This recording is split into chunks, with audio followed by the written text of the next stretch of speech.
The Machine Stops is a 1909 short story by the British author E.M. Forster.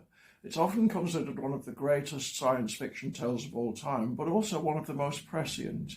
In some, but not all respects, it describes the world in which we ourselves now live. In it, the whole of humanity, including the protagonist, a woman called Vashti, now lives underground most of the time, although they can visit the Earth's surface using respirators, and they can also travel between continents in an airship. Mostly each person lives alone in a subterranean room, furnished with an armchair and a bed, and connected to the rest of humanity by something rather like the internet. The whole complex is a product of the Machine, a self-regulating, self-repairing robot that encompasses the entire globe and which seems to be using human beings for its own ends. Humans no longer value direct experience or even direct interpersonal contact. What excites them is ideas, which they endlessly recycle by giving each other lectures.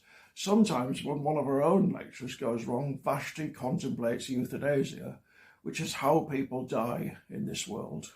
At the beginning of the story, Vashti is contacted by her son, Kuno.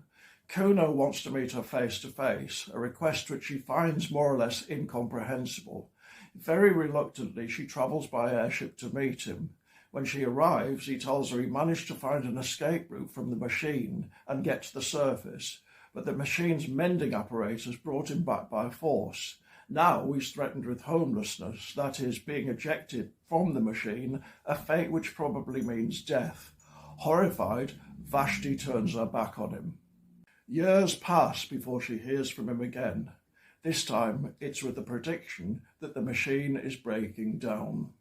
Everyone will read this story in their own way. Obviously today, we're still mostly a long way from living alone in isolated rooms, but many people do have difficulty limiting their screen time. One wonders what would happen if one day, suddenly, the internet just stopped. But as well as the encroachment of technology, the story also raises questions about the way in which people are changed by it. Vashti is irascible but also scared, and Kuno is brave but not quite brave enough. Both are fairly toothless, and the Machine is clearly at the root of that. Forster is also very good on the different ways in which humankind reacts to the Machine's imminent demise, from religious revival to timid resignation to outright denial. In this world, there are no individual reactions. Everyone reacts together in irrational waves. I'll stop there. Altogether, those are some very good reasons to read it.